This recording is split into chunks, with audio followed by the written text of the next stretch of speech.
하나님의 말씀은 누가복음 24장 36절에서 43절까지입니다. 누가복음 24장 36절, 이 말을 할 때에 예수께서 친히 그들 가운데 서서 이르시되 너희에게 평강이 있을지어다 하시니. 그들이 놀라고 무서워하여 그 보는 것을 영으로 생각하는지라. 예수께서 이르시되 어찌하여 두려워하며 어찌하여 마음에 의심이 일어나느냐. 내 손과 발을 보고 나인 줄 알라. 또 나를 만져보라. 영은 살과 뼈가 없으되 이 보는 바와 같이 나는 있느니라. 이 말씀을 하시고 손과 발을 보이시나. 그들이 너무 기쁨으로 아직도 믿지 못하고 놀랍게 여길 때에 이르시되 여기 무슨 먹을 것이 있느냐 하시니. 이에 구운 생선 한 도막을 드리니 받으사 그 앞에서 잡수시더라. 하나님 아버지, 은혜를 감사합니다. 누가복음을 통하여서 예수 그리스도에 대한 자세한 기록들을 통하여 하나님을 알아갈 수 있도록 은혜를 베풀어 주시니 감사를 드립니다. 오늘 이 아침도 하나님 생명의 말씀으로 저희를 깨우쳐 주시옵소서. 예수님 이름으로 감사하며 기도드리옵나이다. 아멘. 이제 오늘 누가복음 마지막 장 마지막 부분입니다. 이 말을 할 때에 누가 35절에 글로바가 글로바와 그 다른 한 사람이죠. 익명의 두 사람이 길에서 된 일과 예수께서 떡을 떼심으로 자신들에게 알려지신 것을 말하더라.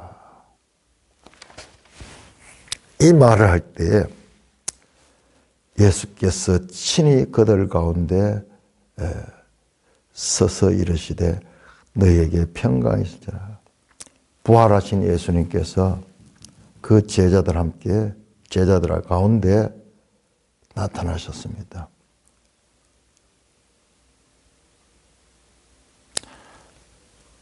부활하신 예수님은 시공간을 초월하시는 그런 존재로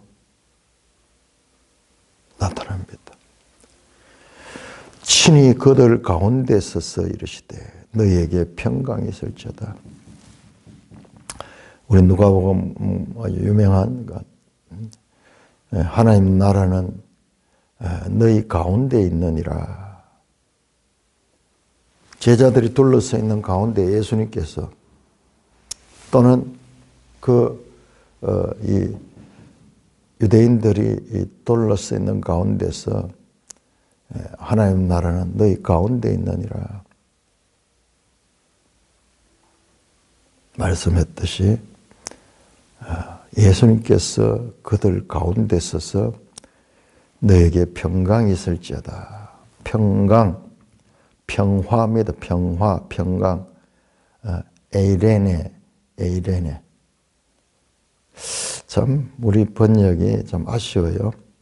왜냐 그러면은 이게 평화라고 번역이 됐으면은 아니면은 그 앞부분에 2장 14절에 보면은 하늘에는 영광이요 땅에는 사람들에게 평화로다. 유명한 그 예수님의 탄생 시가 나오죠. 같은 말이에요. 같은 말. 인크루지오를 누가복음의 머리 부분과 꼬리 부분이 수미 상관을 이루고 있습니다. 성경이 이렇게 돼 있어요. 뒤에 또 나옵니다. 이 수미 상관으로 이루어졌어. 아기가 태어난 그 아기를 보고 사람들에게 평강이라고 말했는데 참 평강 되시는 분으로서 제자들에게 나타나서 너에게 에이레네가 있을지어다. 부활하신 예수님이 늘 이렇게 말씀하셨어요. 요한복음 20장 19절에도 보면은 요한복음에 부활하신 예수님이 나타나는데도 평강이 있을지어다. 21절에도 다시 다른 제자들에게 나타나셔서 너에게 평강이 있을지어다. 26절에도 마찬가지로 요한복음 20장 우리 한번 찾아볼까요? 요한복음 20장 부활하신 예수님께서 요한복음 20장 19절 이날 곧 안식 후 첫날 저녁 때 제자들이 유대인을 두려워하여 모인 곳에 문을 닫았더니 그러니까 누가 보면 안 나오는데 제자들이 문을 잠그고 안에 들어앉아 실내에 있었습니다. 그때 예수님이 들어오셨는 거예요. 그래서 너에게 평강이 있을지어다. 요한복음은 문들을 닫았다는 것을 강조합니다. 그런데 닫힌 문에도 불구하고 예수님이 그들 가운데 들어오셨는 거예요. 부활체. 그래서 너에게 평강이 있을지어다. 이 말씀을 하시고 손과 옆구리를 보며 제자들에게 자신이 부활하셨음을 증거하셨습니다. 21절 예수께서 또 이제 너희에게 평강이 있을지어다. 아버지께서 나를 보내신 같이 나도 너희를 보내리라. 평강이 있을지어다. 에이레네 평화를 가리키는 그와 같은 말씀입니다. 평화가 있을지어다. 에이레네.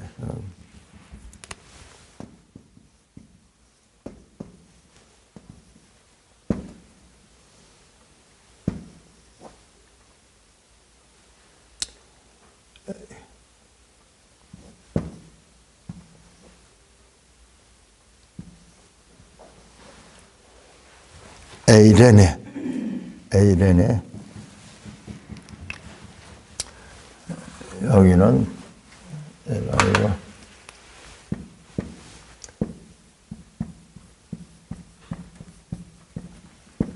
평화, 평강 같은 그러니까 부활하신 예수님은 자 요한복음 20장 26절 여덟을 지나서 제자들이 다시 집안에 있을 때 도마에게 임하셔서도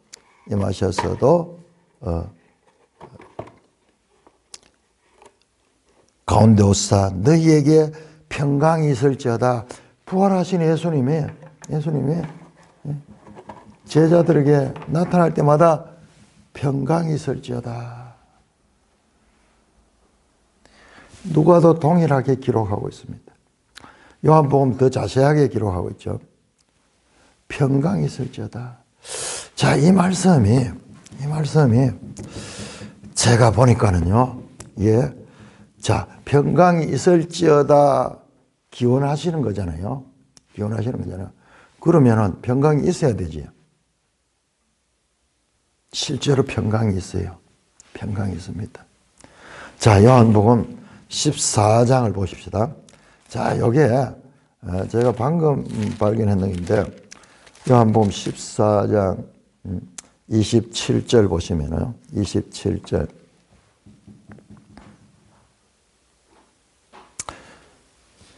평안을 너에게 끼치노니 나의 평안을 너에게 주노라. 내가 너에게 주는 것은 세상이 주는 것 같지 아니니 너희는 마음에 근심하지 말고 두려워하지 말라. 이 평안이 에이레네거든요. 같은 평강입니다. 예수님이 평강을 주는 거예요. 그런데 어떻게 주는데? 바로 앞에 보세요. 바로 앞에 26절에 보혜사 곧 아버지께서 내 이름 보내신 성령 그가 너에게 모든 걸 가르치고 내가 너에게 말한 것을 생각하게 할 거야. 평강은 어디에 나오냐? 성령과 붙어 나오는 성령과 붙어 나오는 거야. 이 말씀이 상당히 우리가 평강이 있을지어다 말로 그냥 하고 그냥 무슨 뭐라 그럽니까? 수사적인 그런 표현 같고 그게 아니에요. 이 평강은 오늘 우리 이 본문에도 이제 뒤에 나옵니다. 위로부터 오는 능력 성령을 주시고 그 성령이 평강을 너에게 주신다. 지금 그렇게 연결돼요.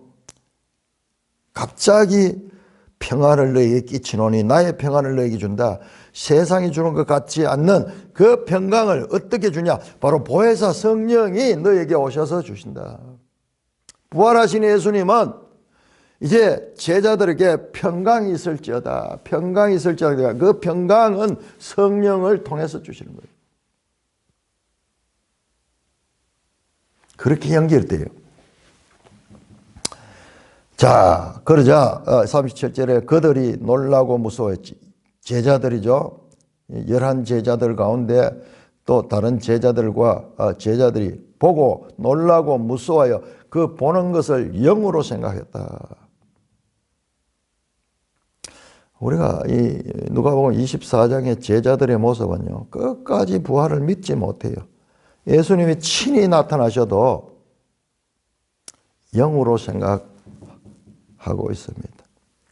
그러자 예수님께서 그 영으로 생각하는 것은 이것은 어떤 그 영적인 존재라기보다도 의심하는 거예요. 의심하는 거예요. 그 이어서 예수님이 말씀하시거든요. 어찌하여 두려워하며 어찌하여 마음에 의심이 일어나냐. 헛것으로 생각했을 수 있어요. 성령으로 임했다고 생각하는 것이 아니라 헛것으로 봤던 거예요. 믿지 못하고 있잖아요. 내 손과 발을 보고 나인 줄 알라. 또 나를 만져보라. 영은 살과 뼈가 없으되 너희 보는 것이 나는 있느니라. 직접 예수님은 물리적 그와 같은 손과 발을 만질 수 있고 뒤에 나오지만 음식을 먹을 수 있는 신령한 몸을 지니고 물리적 요소를 지니고 있습니다. 영은 물리적인 것이 없는데 그래서 나는 있느니라. 이 말씀을 하시고 손과 발을 보시고 그들이 너무 기쁨으로 아직도 믿지 못하고 놀랍게 여길 때에 너무 기쁨으로 아직도 믿지 못했다. 좀 표현이 이상하죠? 너무 기쁨으로 아직도 믿지 못하고 놀랍게 여길 때에 제자들이 끝까지 믿지 못하는 거예요. 믿지 못한다. 믿지 못한다. 계속 믿지 못하게. 예수님이 친히 나타나셔도 믿지 못하고 있습니다.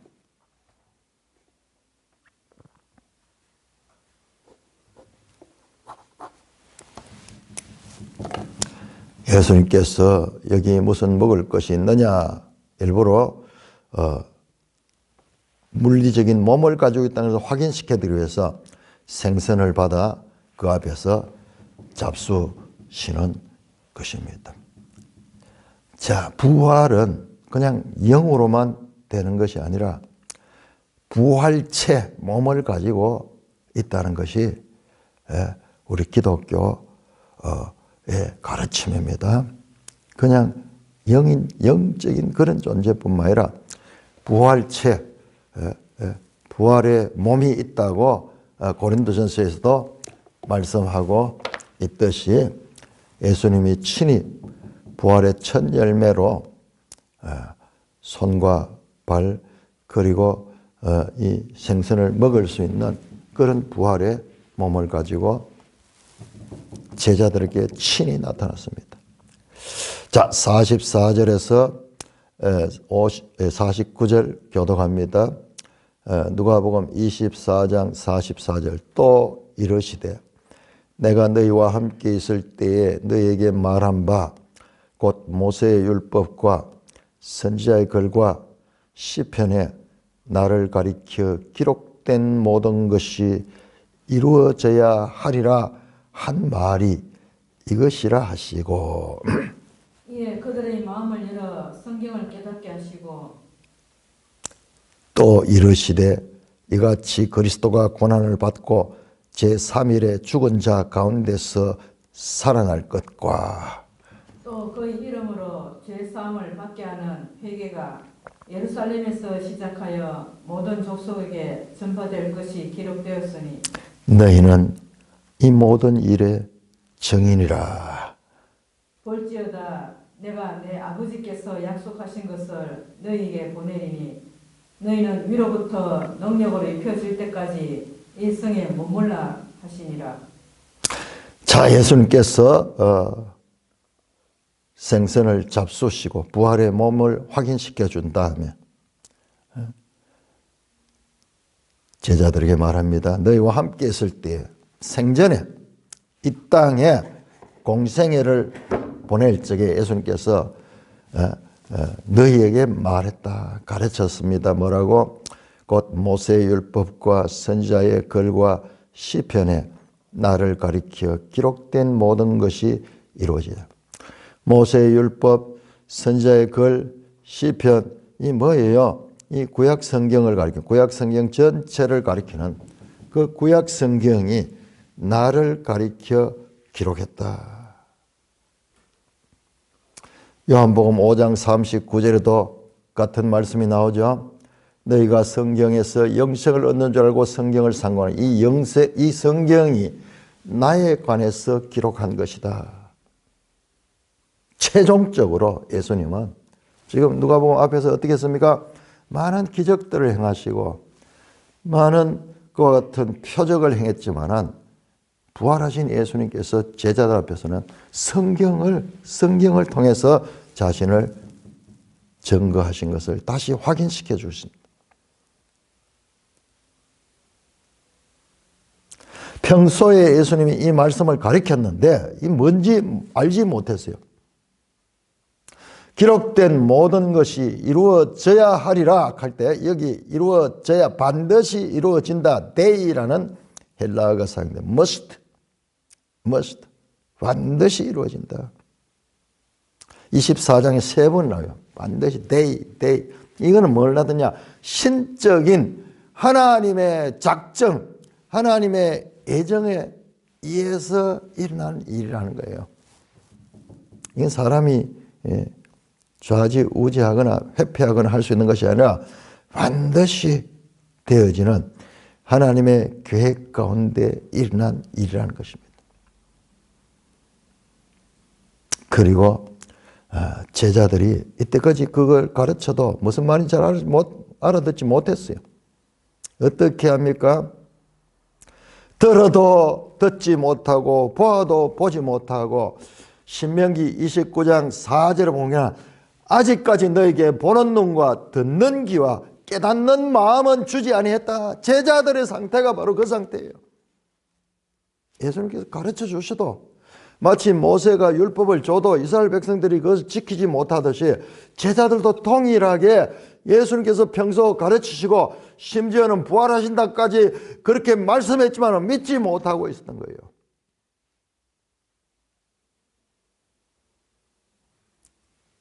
이에 그들의 마음을 열어 성경을 깨닫게 하셨다. 제자들에게는 감추어진 일이야. 숨겨진 일이야. 보아도 보지 못하고 들어도 듣지 못하고 깨닫지 못하던 그 일을, 이게 제자들의 인간의 상태입니다. 예수님께서 그들의 마음을 열어주십니다. 그들의 마음을 열어.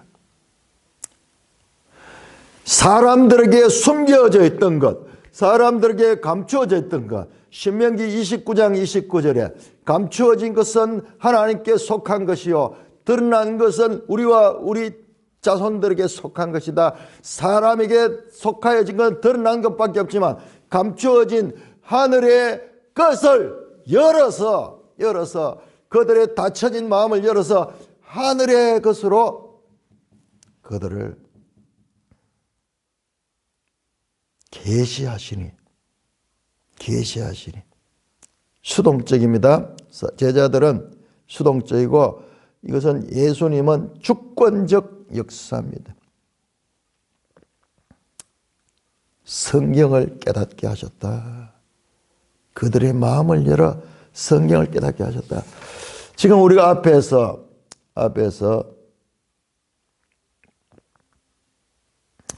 제자들 엠마오로 가는 두 제자들도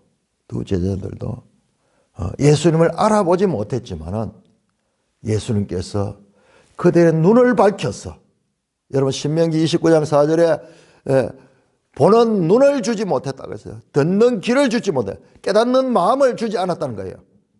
자, 보아도 보지 못하는, 아직까지 하나님께서 보는 눈을 주지 않았기 때문에 예수님께서 그들의 눈을 밝혔습니다. 마음의 할례를 행했습니다. 그러자 예수님을 알아봤어요. 하나님이 주권적으로, 예수님께서 주권적으로 제자들을 마음을 열어주셨어요. 그래서 예수님을 알아보게 했어요. 하늘의 것을 알아보게 하셨어요. 여기도 마찬가지로 예수님께서 그들의 마음을 열어 들어도 듣지 못하고 들어도 깨닫지 못했던 그것을 귀를 열듯이 마음을 열어서 듣는 귀를 주시고 듣는 마음을 주셔서 깨닫게 하시고 또 이르시되 이같이 그리스도가 고난을 받고 제3일에 죽은 자 가운데서 살아날 것이고 최종적으로도 예수님께서 고난을 받고 구체적으로 이 말을 지금 여러 번 반복합니다. 9장 35절, 9장 44절에서 45절, 18장 31절, 34절 반복해서 말씀하셨죠. 고난을 받고 제3일에 죽은 자 가운데 살아날 것이요. 제자들이 성경을 깨닫고 예수님의 십자가의 죽으심이 가지는 의미, 그 부활과 그 다음에 또 이어지죠. 또 그의 이름으로 제사함을 받게 하는 회개가 예루살렘에서 시작하여 모든 족속에 전파될 것이 기록되어 있다. 구약 성경에 그렇게 기록되어 있다. 아니 제자들이 능력이 없는데요. 배워도 깨닫지 못하고 믿지 못하는데요. 믿고 싶지만 믿을 수 없는 제자들의 한계 상황. 참 통탄할 일이죠. 베드로가 얼마나 다짐했습니까? 죽는 데까지 제가 다른 사람은 다 버릴지라도 나는 주님을 따르겠습니다. 그런 의지, 강력한 의지를 가지고 있는데 그러나 그것이 몇 시간이 되지 못해서 완전히 무너져 버리는 연약한 자신을 알게 된 것. 그런데 이 일을 예루살렘에서 시작해요. 죄사함을 받게 하는 회개가 예루살렘에서 모든 족속에게 전파된다고 했는데 제자들의 모습을 보니까는 전혀 그럴 수 없어요. 그런데 그냥 보내지 않고 49절에 48절에 너희는 이 모든 일의 정인이라. 너희가 이 일을 해야 된다. 그런데 what shall I do? 이 제자들이 어떻게 할 수 있을까요? 49절입니다. 볼지어다 이 두 중요한 말씀을 하실 적에 강조하는 거죠. 먼저 주목. 이제 중요한 말을 선포합니다. 뭐냐? 내가 내 아버지께서 약속한 것을 너희에게 보내니 너희는 위로부터 능력이 빚을 때까지 이 성에 머물라. 너희에게 이 일을 하기 위해서는 내 아버지께서 약속하신 것을 너에게 보낸다. 언제 약속했습니까? 요한복음 14장 26절 보혜사 성령을 보내주시겠다고 말씀하시고 약속하죠. 이 약속하신 것 너에게 보내요. 그것은 어디로 오느냐? 위로부터 오는 능력이에요. 위로부터 오는 능력. 그 위로부터 오는 능력이 뭐냐? 사도행전 1장 4절, 1장 8절 우리 한번 볼까요? 자, 이렇게 봐야 돼요. 지금 이 책은 어떻게 봐야 되냐 하면 우리 성경에는 지금 요한복음이 중간에 삽입이 되어 있는데 그것도 이유가 있습니다.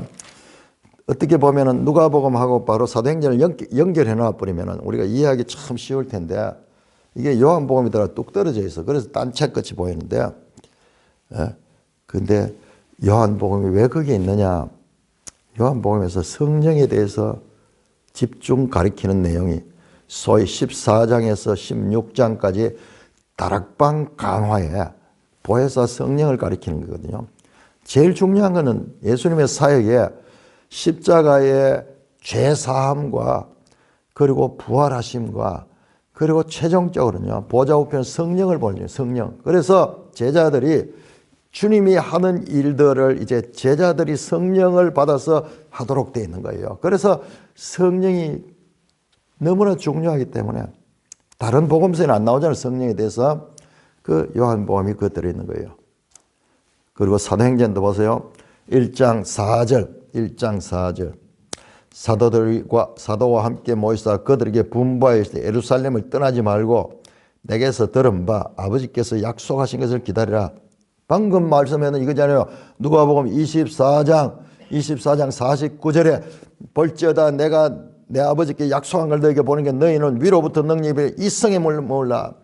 이걸 다시 지금 하고 나가죠. 다시. 사도행전 1장 4절에 그들에게 분부하여 예루살렘을 떠나지 말고 내게 들은 바 아버지께 약속하신 것을 기다리라.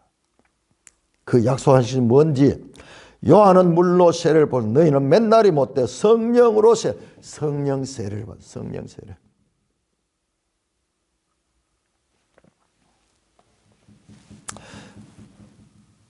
(1장 8절에) 나오죠. 또 오직 너희는 성령이 너에게 임하시면. 그러니까 성령이 지금 누가복음에서 성령이라는 단어가 안 나왔어요.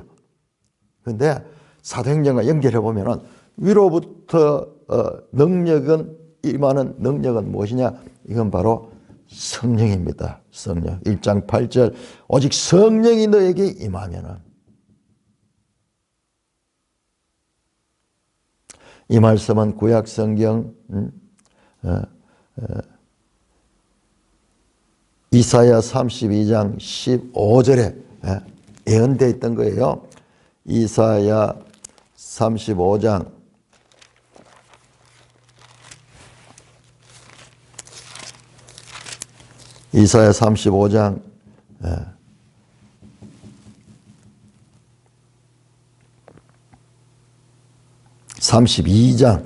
32장 15절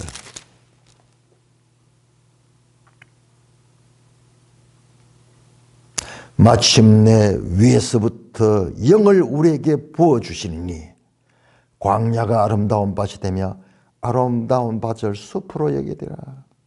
이 말씀을 우리가 이사야만 보면 이게 무슨 말인지 몰랐어요.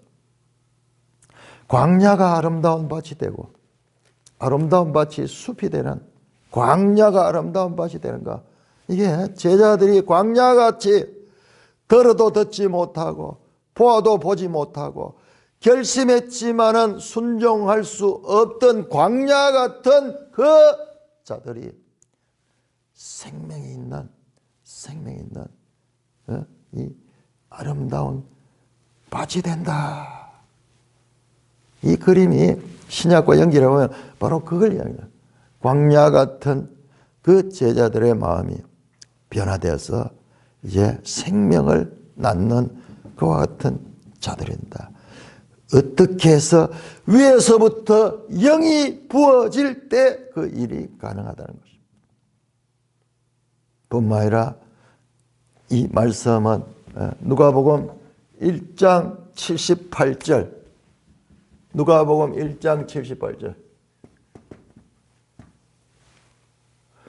위로부터 돋는 해, 위로부터 돋는 해가 임할 것이다 하셨던 그 말씀이 인크로저 되고 있는 거예요. 찾아봅시다. 누가복음 1장. 1장이 참 길었죠. 누가복음 정말 길다, 그죠? 1장이 무려 80절까지 되는 거, 80절대까지. 누가복음 장수가 24장이지만은 저 22장도 71절까지 있고 상당히 길어요. 실제 보통 성경으로 치면은 한 30장 가까이 되는 그런 분량이에요. 자, 1장 78절.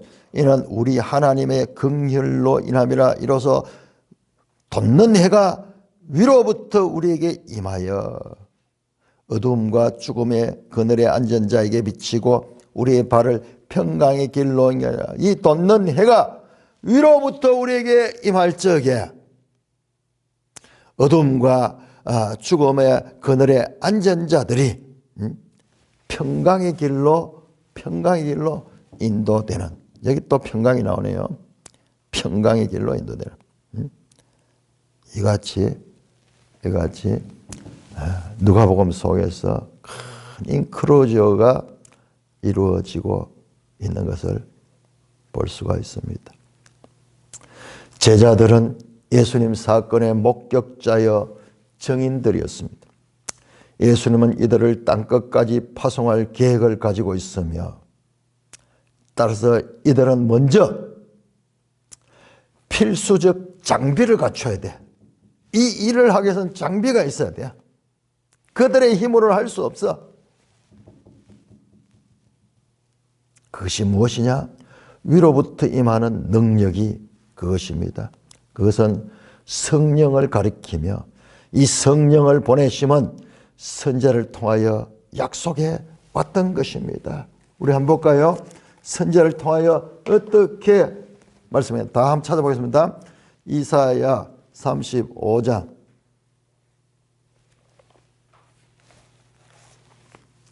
이사야 32장. 이사야 32장 15절. 마침내 위에서부터 영을 우리에게 부어주신다. 우리 아까 찾아봤죠? 이제 44장 3절. 나는 목마른 자에게 물을 주며 마른 땅에 시내가 흐르게 하며 나의 영을 너 자손에게 나의 복을 너 후손에게 부어주리니. 자, 여러분 이사야서가 이제 이해됩니다. 이사야서 마른 땅, 그리고 황무지, 이런 이사야의 표현들은 우리의 사람의 심령을 가리키. 심령. 어떻게 나영을 줘서 마른 땅에 시내가 흐른다. 마른 땅과 같은 무능하고 연약한 제자들에게 하나님의 영이 들어가니까 그들이 생명을 전하고 생명을 낳고 생명을 전파해서 생명 공동체인 교회를 세우게 되는 그 일을 말씀하고 있다. 그러니까 신약으로 이 구약 보면은 구약의 이 뜻도 이게 무슨 말씀인가를 우리가 알 수가 있습니다. 에스겔 36장.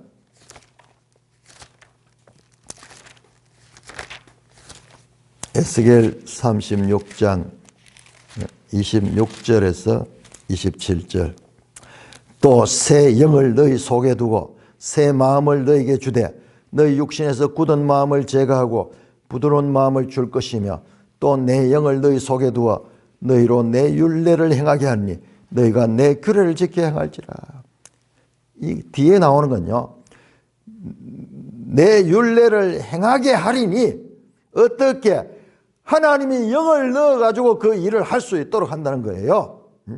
그래서 너희가 내 규례를 지켜 행하자. 하나님의 말씀을 지켜 행할 수 있도록 했는 어떻게? 새 영이 너희 들어가서 새 마음을 너희가 받아서 굳은 마음이 제거되고 부드러운 마음이 들어와서 지금 제자들이 지금 이 예언이 지금 제자들에게 성취되는 그 과정에 있는 거예요.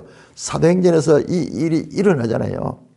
이 중요한 사건이 가지는 의미, 구약도 구약대로 제대로 이해가 되고 신약도 신약대로 이해가 되는 것입니다. 39장 에스겔, 39장은 이게 종말적인 그 부분인데 39장 29절 내가 다시는 내 얼굴을 그들에게 가리지 아니하리니 이는 내가 내 영을 이스라엘 족속에 쏟았음이라.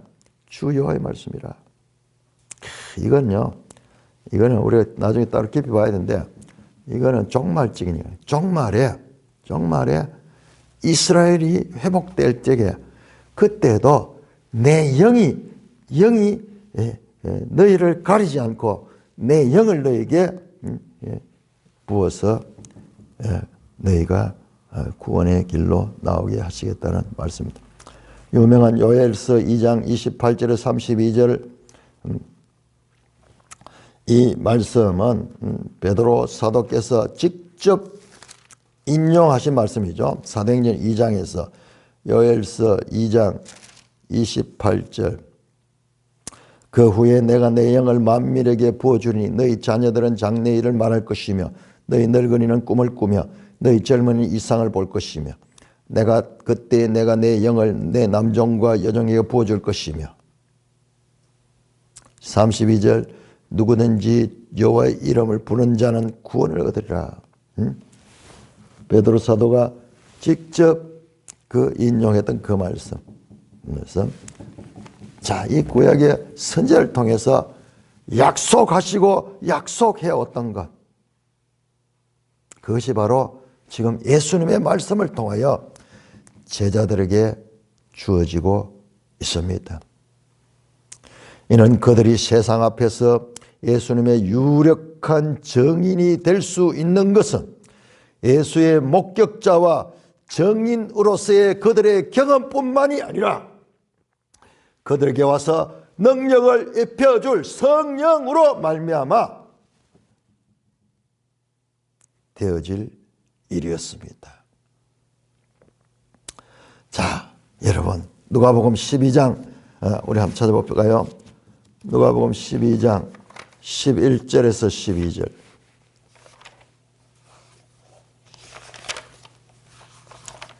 누가복음 12장 11절 12절 사람이 너희를 회당이나 위정자나 권세 있는 자 앞에 끌고 가거든 무엇으로 대답할까 무엇으로 말할까 염려하지 말라.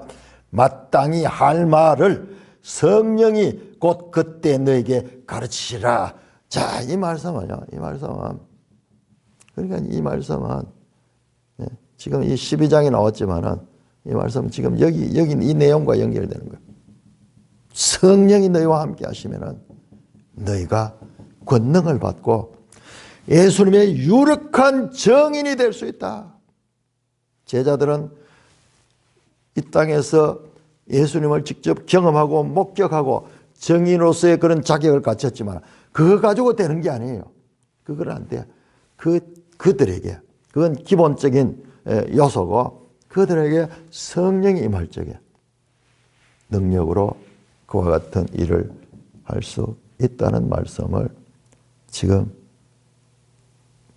확인하고 있습니다. 이게 구약 성경이 가리키는 모든 초점이 여기에 맞춰 있어요. 여기요.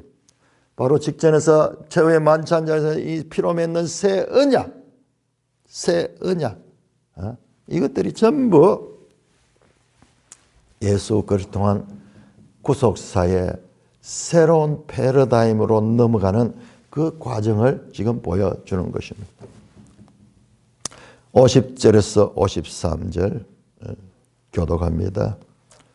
누가복음 24장 50절 예수께서 그들을 데리고 베다니 앞까지 나가사 손을 들어 그들에게 축복하시니 축복하실 때에 그들을 떠나 하늘로 올려주시니 그들이 그에게 경배하고 큰 기쁨으로 예루살렘에 돌아가 늘 성전에서 하나님을 창조하니. 자, 여러분 이 그림도요. 자, 복음서 가운데 거의 유일하게 예수님이 성천하시는 장면을 기록하고 있습니다. 물론 마가복음 16장 19절에도 조금 나와요. 그런데 이 누가복음에는 보세요. 누가복음에는 더 자세히 나올 뿐만 아니라, 자, 누가복음 지금 우리가 이 책으로 보면은 사도행전과 두 권의 책이 하나잖아요. 이 두 권이 서로 연속되는 건데, 그 사도행전에서 예수님의 승천하시는 장면을 더 자세히 묘사하고 있죠. 누가복음 끝과 사도행전 1장이, 누가복음 24장과 사도행전 1장이 서로 겹쳐지고, 여기에서 오바로크 하니까 미싱을 쫙 해가지고 실로 박으면은 두 개가 착 연결되죠. 두 개 착 연결되죠. 이 두 개를 연결시키는데, 거기에 성령 오심과 그리고 예수님의 성천하심을 자세하게 기록하고 있습니다. 예수께서 그들을 데리고 베다니 앞까지 나갔어. 베다니는 예루살렘에서 가까운 그 동네잖아요. 그들까지 갔다. 그리 가려고 하면 감람산을 지나야 돼. 감람산을 지나야 돼.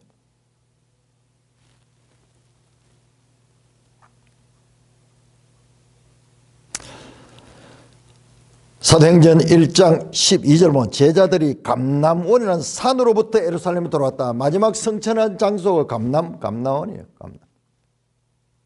그러니까는 베다니 앞까지, 베다니와 감람산 가까운 거리인데 그까지 가셔가지고 손을 들어 그들에게 축복하셨다. 예수님께서 지상생에서 마지막 하시는 행위가 축복입니다. 축복. 율로게어 축복하셨다. 축복하실 때 그들을 떠나 하늘로 올려지시니, 정확하게 번역했죠. 하늘로 올려지시니, 스스로 올라간 것이 아니라 하늘로부터 He has carried up into the heaven, 하늘로 들려 올라가셨습니다. 그들이 그에게 경배하고 큰 기쁨으로 예루살렘으로 돌아왔다. 누가? 제자들이 그 예수님의 성천을 보고 부활하실 뿐만 아니라 성천하시는 그 모습까지 보고 큰 기쁨으로 예루살렘에 돌아왔다. 여러분, 제자들의 이 경험은 얼마나 놀라운 경험입니까? 이들은 이제 성령을 받을 것이고 주님의 죽으심과 부활하심과 성천하심까지 확인한 예수 사건의 증인이요 목격자입니다. 이제 이들이 성령을 받아서 이제 예수님 말씀대로 땅끝까지 이르러 복음의 증인이 되는 그 일이 지금 준비되고 있는 것입니다. 자, 누가복음 24장 53절은 참으로 놀라운 말씀입니다. 그래서 예루살렘에 들어온 제자들이 어떻게 늘 성전에서 하나님을 찬송했다. 늘 성전에서. 여러분, 이 장면은요, 그냥 넘어가는 수 있지. 아, 성전에서 그렇게 했구나. 그렇게 볼 수 있지만요, 이 그림을 보시면요, 그림을 보면 여러분, 지상생의 마지막 예수님께서 뭐 했습니까? 십자가 달려 돌아가기 전까지 21장 37절 38절에서 나옵니다. 십자가 이전에 마지막 예수님이 하신 것은 낮에는 늘 성전에서 가르치셨다. 늘 성전에서 가르치셨다. 새로운 성전이 옛 성전에서 백성들을 가르치고 백성들은 예수님의 말씀을 경청했던 그 장소. 그곳에서 예수님이 가르치셨듯이 제자들이 성전에서 하나님을 찬송하고 경배하고 있습니다. 여기 찬송한다는 것은 경배라는 표현이 오히려 더 잘 맞습니다.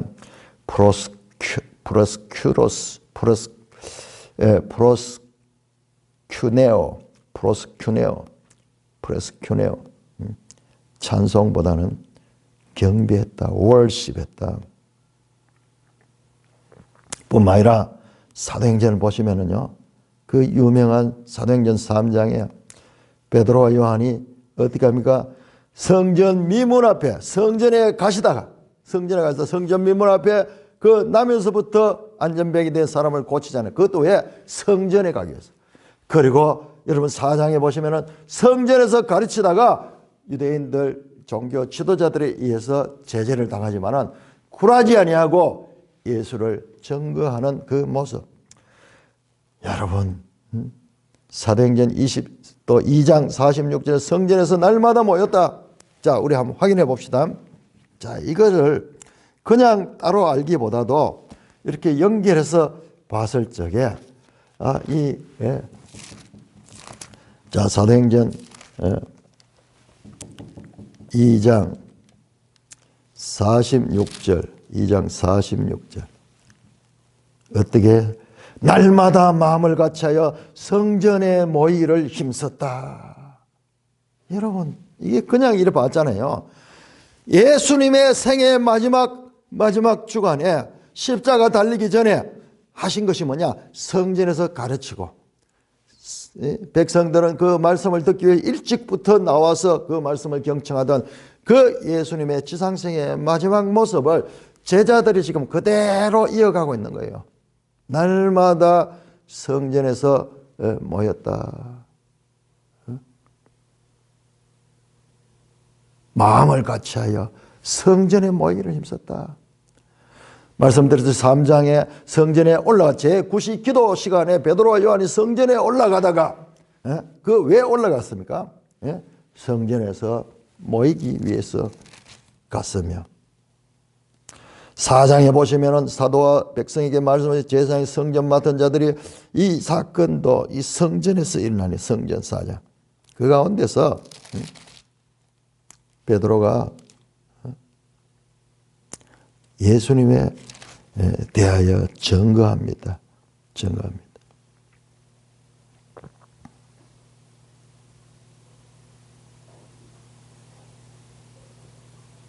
이렇게 이 장면은요, 그냥 장면이 아닙니다. 예수님의 마지막 성전의 그 사역, 제자들이 마지막 그 모습을 보여주면서 사도행전은 끝이 납니다. 그냥 단순해 보이던 24장 53절 이 장면은 예수님의 마지막 사역의 연장이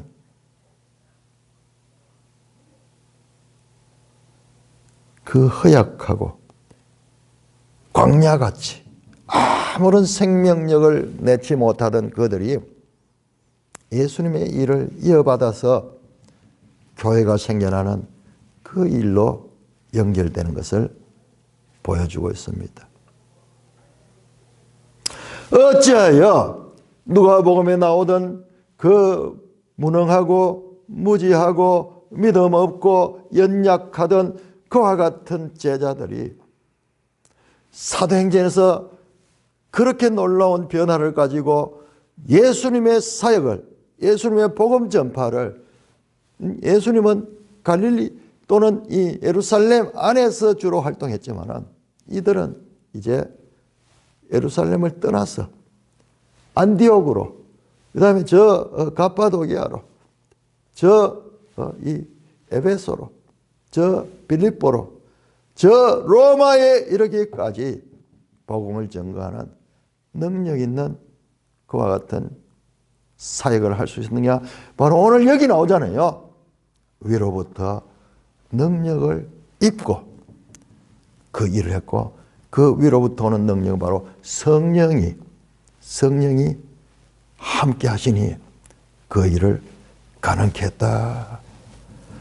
그래서 이 누가는 예수님의 탄생에서부터 예수님의 그 공생의 가르침, 그리고 십자가의 죽으심과 부활과 그리고 성령 강림, 그리고 그 성령을 받아서 교회가 생기고 그 변화받은 제자들에 의해서 복음이 전파되어 저 땅끝까지 이르는 그 신약 시대의 모든 이 예수 그리스도를 통한 역사를 보여주는 신약의 역사가로서 사도행전이 유일한 역사서입니다. 신약 성경이 여러 개 있지만 전 보세요. 서신서들 전부 뭡니까?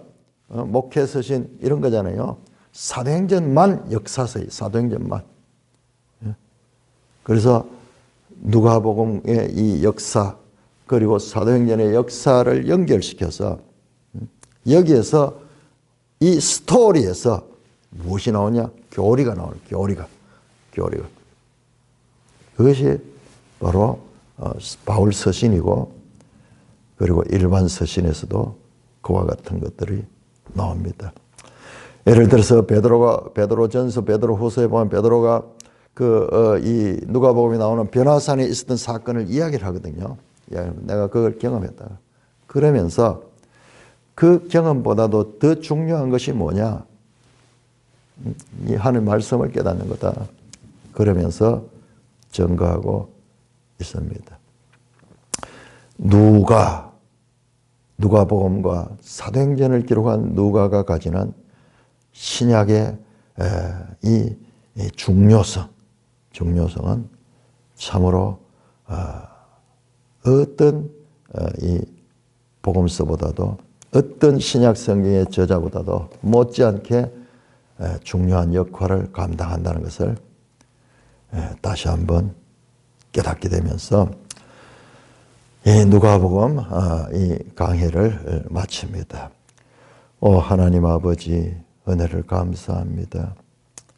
이 겨울과 이 봄을 통하여 누가복음을 공부하게 하며 무한히 펼쳐지는 하나님에 대한 깨달음을 갖게 하시니 감사를 드립니다. 하나님이 참으로 하나님이시오. 모든 것이 하나님의 은혜로 되어진 것을 다시 한번 깨우쳐 주시니 감사를 드립니다. 예수님 이름으로 감사하며 기도드리옵나이다. 아멘.